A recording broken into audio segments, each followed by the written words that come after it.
চন আছিলে 1933 যেতিয়া ৱৰ্ল্ড ৱাৰ 1 শেষ হোৱাৰ পিছত পৃথিৱীৰ যিমান কাণ্ট্ৰি আছিলে কাণ্ট্ৰিবিলাকে কি কৰিলে ৱৰ্ল্ড ৱাৰ 1ৰ বাবে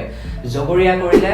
জাৰ্মানী অবভিয়াছলি জাৰ্মানীৰ কাৰণে ৱৰ্ল্ড ৱাৰ 1 হ'বলৈ হৈছিলে বিশেষকৈ সো তাৰ পিছত কি হ'ল ৱৰ্ল্ড ৱাৰ 1ৰ পিছত জাৰ্মানীৰ ওপৰত মানে বহুত বেলেগ বেলেগ ধৰণৰ চেঞ্চনছ লগালে এখন সন্ধি হ'ল যিখনক কোৱা হয় দ্য ট্ৰিটি অফ ভাৰ্চেলিজ আৰু সেই ট্ৰিটিখনৰ অনুসৰি জাৰ্মানীয়ে ৱৰ্ল্ড ৱাৰ 1ৰ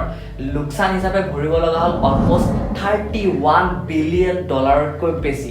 ইমানখিনি পইচা ভৰাৰ পিছত অবভিয়াছলি কাণ্ট্ৰিখনৰ ইকনমি গোটেই ডেষ্ট্ৰয় হৈ যাব আৰু কাণ্ট্ৰিখনৰ অৱস্থা যথেষ্ট বেয়া হৈ গৈছিলে আনএমপ্লয়মেণ্ট আনচাৰ্টেইনিটি গোটেই কাণ্ট্ৰিখনৰ ইকনমি অলমষ্ট খতম হৈ গৈছিলে সো সেই সময়তে 1933 জাৰ্মানীৰ লিডাৰ হৈছিলে এডল্ফ হিটলাৰ আৰু বাকীখিনি ইতিহাস আপোনালোকে সকলোৱে জানে এডল্ফ হিটলাৰ যেতিয়া জাৰ্মানীৰ লিডাৰ হ'ল তাৰপিছত কি ধৰণে ইতিহাস সলনি হৈ গ'ল মানে কি ধৰণে চেঞ্জেছ হ'ল সো একচুৱেলি ইনফ্লেশ্যন বা আমি যিটো অসমীয়াত যিটো কওঁ মূল্য বৃদ্ধি এইটো নহয় যে কেৱল এটা সৰু সুৰা এফেক্ট কৰিব পাৰে এখন দেশতে কেৱল বুলি নহয় একদম তাৰ ইম্পেক্ট বহুত বেছি ডাঙৰ এতিয়া ৱৰ্ল্ডৰ আমি যদি চাওঁ Japan south Korea America India বহুতবিলাক কাণ্ট্ৰিতে এতিয়া ইনফ্লেশ্যন বহুত ৰেপিডলি বহুত সাংঘাতিক পৰিমাণে বহুত স্পীডত বাঢ়িব ধৰিছে যিখনে মানে গোটেই পৃথিৱীৰ ভৱিষ্যত সলনি কৰিব পাৰে আৰু আমি যিমানটো সাধাৰণতে ভাবো ন মূল্য বৃদ্ধি হ'লে আমাৰ ঘৰত এফেক্ট হ'ব বস্তুবিলাক কিনিবলৈ দিগদাৰ হ'ব এইটো বস্তু অলপ চাই চিতি কিনিব লাগিব কিন্তু আচলতে চাবলৈ গ'লে ইনফ্লেশ্যনৰ প্ৰভাৱ একচুৱেলি তাতকৈ বহুত বেছি ডাঙৰ আৰু আজি এই ভিডিঅ'টোৰ জৰিয়তে আমি তাকে জানিবলৈ চেষ্টা কৰিম গোটেই পৃথিৱীৰ ইনফ্লেশ্যনৰ প্ৰভাৱ কি ধৰণে পৰিব পাৰে আৰু এই গোটেই পৃথিৱীখন কি ধৰণে চেঞ্জ হ'ব পাৰে ডিউ টু ইনফ্লেশ্যন ভিডিঅ'টো ইনফৰ্মেটিভ হ'ব লগতে ইণ্টাৰেষ্টিং হ'ব শেষলৈকে চাই দিব একচুৱেলি সাধাৰণ অৰ্থত ইনফ্লেশ্যন বুলি ক'লে আমি কি বুজো যিকোনো বস্তুৰ মূল্য বৃদ্ধি হৈ যোৱাটো মানে দাম বাঢ়ি যোৱাটো আৰু যেনে এতিয়া বিভিন্ন ধৰণৰ বস্তু চিলিণ্ডাৰৰ দাম বাঢ়িছে পেট্ৰলৰ দাম বাঢ়িছে আলু পিঁয়াজৰ দাম বাঢ়িছে বহুত বস্তুৰে দাম ইতিমধ্যে লাহে লাহে কি হৈছে বৃদ্ধি হৈ গৈছে আৰু সেই ইনফ্লেশ্যনৰ কাৰণে মানে গোটেই পৃথিৱীতে প্ৰভাৱ পৰিব আৰু পৃথিৱীখন বদলি হৈ যাব পাৰে অতি সহজে বুজিবৰ কাৰণে আমি চাৰিটা ভাগত ভাগ কৰি লওঁ ইনফ্লেশ্যনে বেলেগ বেলেগ ধৰণে প্ৰভাৱ পেলাব পাৰে যেনে পলিটিকেলি প্ৰভাৱ পেলাব পাৰে পলিচিবিলাকত প্ৰভাৱ পাৰে গ্ল'বেল ষ্টেণ্ডাৰ্ড যিবিলাক গ্ল'বেল প্ৰায়ৰিটিজ আছে কাণ্ট্ৰিবিলাকৰ সেইবিলাকত প্ৰভাৱ পেলাব পাৰে আৰু এটা প্ৰভাৱ পেলাব পাৰে পভাৰ্টি ঠিক আছে এই গোটেইখিনি বস্তু আমি এটা এটাকে বুজিবলৈ চেষ্টা কৰোঁ ত' প্ৰথমটো হৈছে পলিটিক্স অবভিয়াছলি যেতিয়া এখন কাণ্ট্ৰিত ইনফ্লেশ্যন বাঢ়ে সেই ইনফ্লেশ্যনে এখন কাণ্ট্ৰিৰ পলিটিকেল চিষ্টেম সলনি কৰি দিব পাৰে মানে পলিটিকেল এতিয়া আমি যদি ইণ্ডিয়াৰ এক্সাম্পল লওঁ ইণ্ডিয়া 2014ত মানে কংগ্ৰেছ তাৰ আগলৈকে কংগ্ৰেছ আছিলে তাৰপিছত বিজেপি চৰকাৰ আহিলে তো এই যে পলিটিকেল চেঞ্জ হ'ল পলিটিকেল পাৰ্টি চেঞ্জ হ'ল তাৰ আটাইতকৈ মেইন এটা কাৰণ পোৱা হৈছিলে যে ইনফ্লেশ্যন সেইটো সময়ত বহুত বেছি ইনফ্লেশ্যন বাঢ়ি গৈছিলে তাৰ কাৰণে মানুহে কি হ'ল মানে ভোট দিলে বিজেপিক আৰু কি হ'ল মানে পলিটিকেলি চেঞ্জ হ'ল এতিয়া আমি 2014ৰ পৰা এতিয়ালৈকে যদি চাওঁ এতিয়ালৈকে কি হৈছে এতিয়াও ৰেপিডলি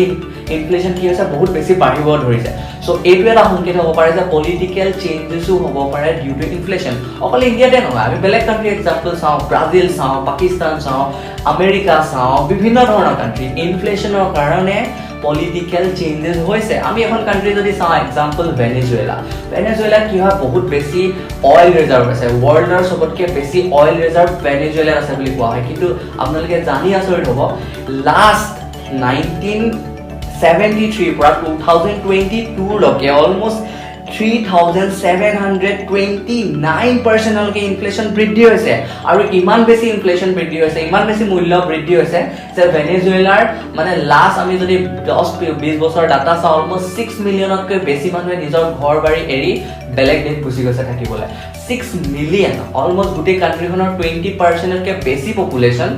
বেলেগ কাণ্ট্ৰি গুচি গৈছে বিকজ অফ ইনফ্লেশ্যন আপোনালোকে ভাবিছে কি ধৰণে ইনফ্লেশ্যনৰ মানে প্ৰভাৱ পেলাইছে কি ধৰণে বাঢ়িছে ইনফ্লেশ্যন সো ইয়াৰ পিছত আৰু এটা কেটেগৰী আমি যদি চাওঁ পলিচিছবিলাকতো চেঞ্জেছ আহিব পাৰে ইনফ্লেশ্যনৰ বাবে ইমান সাংঘাতিক ধৰণে প্ৰভাৱ পেলাব পাৰে যে পলিচিবিলাকো চেঞ্জ কৰিব পাৰে যেনে এতিয়া আমি দেখিছোঁ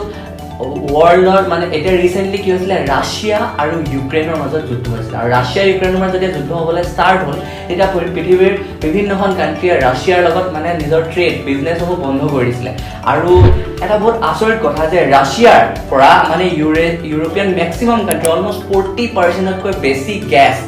ৰাছিয়াৰ পৰা সাপ্লাই কৰে আৰু অইল অলমোস্ট 26% তকৈ বেছি অইল গোটেই ইউৰোপিয়ান কান্ট্ৰি বিলাকে ৰাছিয়াৰ পৰা কি কৰে সাপ্লাই কৰে এতিয়া যেহেতু কি হৈছিলে পলিচি বিলাক চেঞ্জ কৰিছিলে যে ৰাছিয়াৰ লগত এটো ট্ৰেড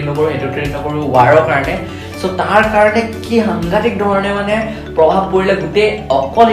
ইউৰোপিয়ান কান্ট্ৰিতে নহয় আমাৰ ইণ্ডিয়াতো প্ৰভাৱ পৰিলে আপোনালোকে দেখিব পালে যে ৰিসেন্টলি কিমান সাংঘাতিক লেভেলৰ তেলৰ দাম বাঢ়িলে বহুত সোনকালে because of Russia Ukraine war তো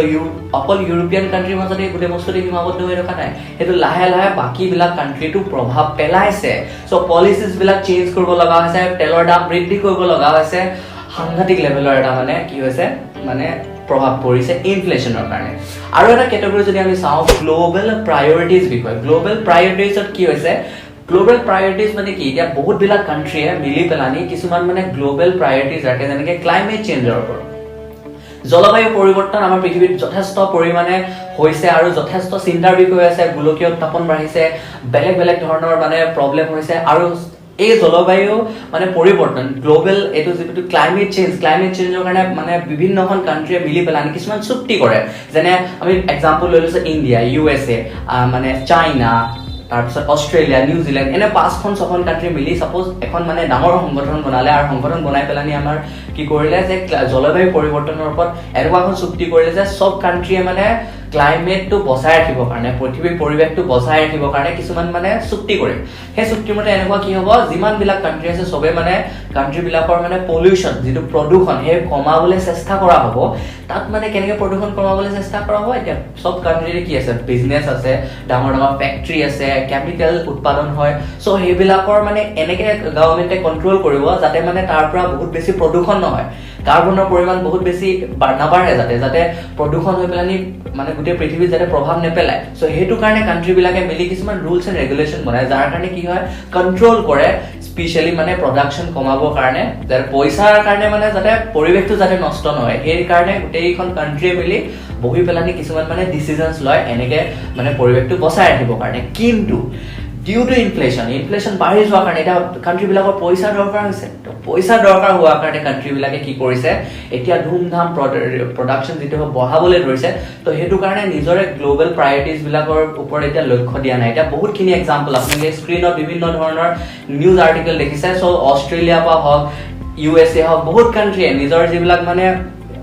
গ্লোবাল প্ৰায়োৰিটিজৰ নিজৰ যিবিলাক কথা আছিল হেবিলাকে ৰাখিব পৰা নাই প্ৰডাকশন বঢ়াব আৰম্ভ কৰিছে কাৰণ এতিয়া পইচা লাগে ইনফ্লেচন বহুত বেছি বাঢ়ি গৈছে দেখত পইচাৰ অভাৱ হৈছে সো হেতু কাৰণে এতিয়া পইচা লাগে সো হেতু কাৰণে কি হৈছে ক্লাইমেট চেঞ্জৰ ওপৰত ইমান ধ্যান দিয়া নাই মানে প্ৰদূষণ হৈছে হক কিন্তু এতিয়া লাগে পইচা পৃথিৱীৰ অলমোস্ট 1.1 বিলিয়নতকৈ বেছি মানুহ বিলো পভাৰ্টি লাইনত আছে অলমোস্ট 100 কোটিতকৈ বেছি মানুহৰ ওচৰত নিজৰ খোৱা বোৱাৰ কাৰণে পইচা নাই কাপোৰ পিন্ধিব পইচা নাই 3 টাইম মানে খানা খাবলৈ পইচা নাই সো সেই পৰিমাণটো বিকজ অফ ইনফ্লেচন যেহেতু মূল্য বৃদ্ধি বাঢ়িছে